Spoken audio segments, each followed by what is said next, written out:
guys, welcome back to my YouTube channel, Me Daily in Canada. And right now I'm in Kelowna in a beautiful park.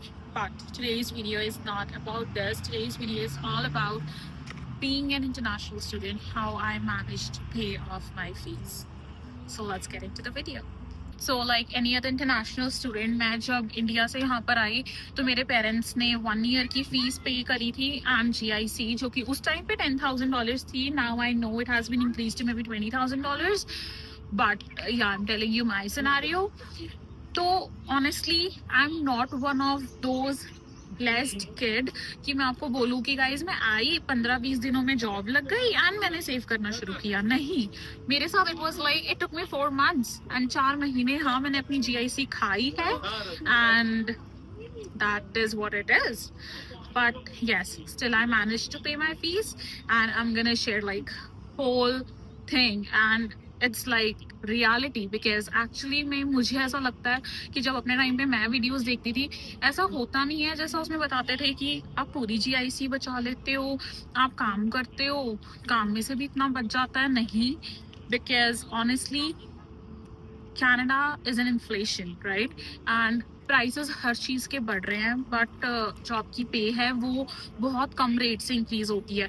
Plus now you can not work more than 20 hours. So वो सारी चीज़ें एक साथ लेकर let's talk about this. So मैंने पूरी maths करी है. So let me tell you this thing. जब हम आते हैं यू ऑल गेट $2,000. यस, मैंने वो काइंड ऑफ सेविंग्स में डाले क्योंकि जब मैं इंडिया से आई थी ऑनेस्टली मैं कैश लेकर आई थी $800. तो वो $800 मैंने यूज़ कर रहे थे अपने फर्स्ट मंथ के रेंट में, which was around 560. And if you guys are connected with me, you'll be knowing whole story. Like I was basically scammed and $200 and whatnot, but let's not get into that stuff. But हाँ, मैंने उस 800 में से initially manage किया था अपना first month का rent and थोड़ी सी ग्रॉसरीज, एंड मैंने वो 2000 सेविंग्स में डाला था and that 2000 was like directly into savings. Then उसके बाद स्कॉशिया बैंक था मेरा, तो मेरे को हर एक महीने GIC आती थी $677 की. अब मेरा रेंट ऑलरेडी 550 था. So you can imagine it was so difficult to manage. But हाँ, वो 4 महीने बहुत डिफिकल्ट थे, बट ऑनेस्टली मैंने कैसे मैनेज किया. 550 रेंट जाता था, 50 मेरा फ़ोन का प्लान था वो जाता था, एंड $100 में मैं एक्चुअली सर्वाइव कर रही थी. आज भी मुझसे कोई पूछता है कि भाई तू क्या खा रही थी, मुझे नहीं पता. बस कार्ड मेरा फ्री था फैनशॉ की तरफ से, बट मेरे को नहीं पता. बहुत बार ऐसा होता था मैं लिटरली टिम हॉर्टन्स जाती थी, मैं कॉफ़ी लेती थी और सेवरी पेस्ट्री टाइप 12-1 बजे लेती थी and that was my brunch. Lunch and breakfast वही था. मैं $50-60 की ग्रॉसरी शॉपिंग करती थी and I can not even think कि मैंने वो टाइम कैसे निकाला है. बट हाँ, ऑनेस्टली मैंने वो 4 महीने की GIC यूज़ करी है. $677 ईच मंथ. कोई सेविंग्स नहीं हुई, बट मैंने वो 2000 सेव करके रखे एंड वो 677 में से you know I use to manage everything. And इस तरीके से मेरी GIC का ऑलमोस्ट $2600-2700 जो है वो यूज़ हो चुका था and I was just left with $7,300. उसमें से भी 300 और हटा दो क्योंकि आते ही फीस इंक्रीज हो गई जो कि मैंने घर वालों से मंगवाई. आई नो मैं बहुत रोई थी उस दिन, बट येस, यहाँ पर जब आप आते हो 2 महीने बाद पता लगता है कि उसी सेमेस्टर की फीस इंक्रीज है एंड यू हैव टू पे दैट. सो $7,000 वॉज समथिंग जो मैंने पूरे अपने 2 सेमेस्टर्स में GIC का बचा लिया था क्योंकि फॉर्चुनेटली 4 महीने बाद मेरी जॉब लगी थी. But here is the catch. अब हम कैलकुलेशन क्या लगाते हैं कि $17 पे रेट है, 20 घंटे काम करेंगे. बहुत बारी ऐसा होता है यार 20 घंटे नहीं मिलते. Fortunately I was getting 20 hours, but मेरी जो जॉब थी वो लगी थी कैम्ब्रिज में, मेरा कॉलेज था लंदन में. मैं मूव तो हो गई जॉब के लिए, बट मेरे को कॉलेज जाने के लिए राइड करनी पड़ती थी एंड फैनशॉ कॉलेज में it's like you have to come 4 days. तो अगर मैं 4 दिन नहीं जा रही हूँ, 3 दिन में जा रही हूँ, तो मेरे को $20 राइड पे करनी पड़ती थी. For a day it was like $40 and $120 for the week. So $120 हफ्ते का लगा लो, तो महीने का मेरा फिक्स्ड अप्रॉक्सीमेटली मुझे याद है क्योंकि मैं महीने के हिसाब से देती थी, तो मेरा $460 जो है वो एक्चुअली उसकी राइड में ही जाता था कि मैं ट्रैवल कर रही हूँ फ्रॉम कैम्ब्रिज टू लंदन. तो उस टाइम पे I was earning like you can say 1100 to 1200 क्योंकि बीच में कभी स्टार्ट आ जाती थी तो थोड़ा ज़्यादा बन जाता था, नहीं तो 1100.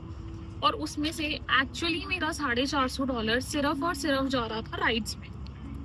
उसके बाद मेरा जो रेंट था वहाँ पे वो $500 था एंड छोटा मोटा खर्चा हो जाता था तो 1100 हो जाते थे बराबर। तो इस हिसाब से जब मैं 4 महीने चलती रही तो I was just left with जो मैंने GIC बचाई थी which is $7300, right. And then I realise कि नहीं यार ऐसे काम नहीं चल रहा है, मैं अब अगले सेमेस्टर की फीस कहाँ से पे करूंगी, क्योंकि जो मैं कमा रही हूँ वो तो मैं खर्चा कर रही हूँ। Then there come an very important thing जो आई डोंट नो बहुत सारे मेरे सेमेस्टर में बच्चों ने नहीं किया था, 4 महीने की ब्रेक। तो आपको जब आपका 1 साल पूरा हो जाता है तो दूसरे साल चाहे आपको 2 साल का कोर्स हो चाहे आप 1+1 कर रहे हो, आपके पास ऑप्शन होती है कि आप 4 मंथ्स ब्रेक लो। और बहुत सारे बच्चे कहते हैं कि नहीं यार जल्दी से पढ़ाई खत्म करते हैं, वर्क परमिट लेते हैं। अरे भाई तुम्हें 4 महीने फ्री काम करने को मिल रहा है, व्हाई नॉट। मैंने वो ब्रेक ली थी एंड यस जो मेरे वो $7300 थे मैंने वो अपनी फर्स्ट सेमेस्टर की फीस में डाले। उस टाइम पे मैंने 1500 कुछ घर से मंगवाए, being honest, yes, and then I worked full time for the next 4 months. And do not forget to like, subscribe, share, leave a comment how like where you guys are right now and how much you have saved or something like that. Let's continue the video. So जो मेरे को वो 4 महीने मिले ना, that was something मैं बार बार बोलूँगी please अपने मिस मत करना, क्योंकि वो एक चीज़ है जहाँ से मैंने एक्चुअली कमाया एंड पैसा भरा। सो बेसिकली मेरी ब्रेक थी जैन टू अप्रैल, मैंने अक्टूबर से ही ढूंढना शुरू कर दिया था एंड मेरे को फॉर्चुनेटली जनवरी में मिल गई थी। It was in McDonald's and I was working at on route already. तो मैंने full time 40 hours on route पे काम किया, क्योंकि वहाँ उस टाइम पे आपके पास ऑब्लिगेशन नहीं होती कि 40 ही कर सकते, you can work as much as you want.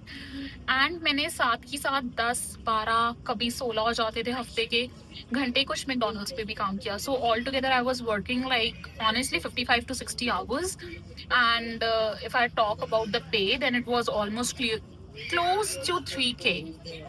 सो खर्चा उतना ही रखा जितना स्टडी परमिट पे था, $1000। So it was like 2000 directly save हो रहा था एंड 4 महीने तक ऐसे होता रहा। So it came to 8000 which was my next semester fee. तो अब मैंने बताया कि एक सेमेस्टर के बाद फीस बढ़ जाती थी which is again $1000। But again when you are studying आपको हर एक सेमेस्टर में ना 1.5 हफ्ता मिलता है जिसमें आप फुल टाइम काम कर सकते हो, तो आप उसके अंदर वो मैनेज करके इजीली निकाल सकते हो। And that's how I paid my fees.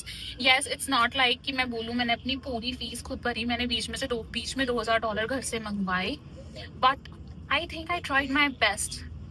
And the best part guys, after my studies got over, I think मैंने बहुत अच्छा डिसीजन लिया अपनी वो पार्ट टाइम जॉब्स को, सर्वाइवल जॉब्स को क्विट करने का। I was jobless for 1 whole month. I focused on getting field job and here I am, employed, satisfied, working towards my goal, and that is something that I would say to you as well. And on this note, I would like to end this video. Do not forget to like, subscribe, share, and maybe leave a comment on which phase you are. And yes, see you all soon. Bye.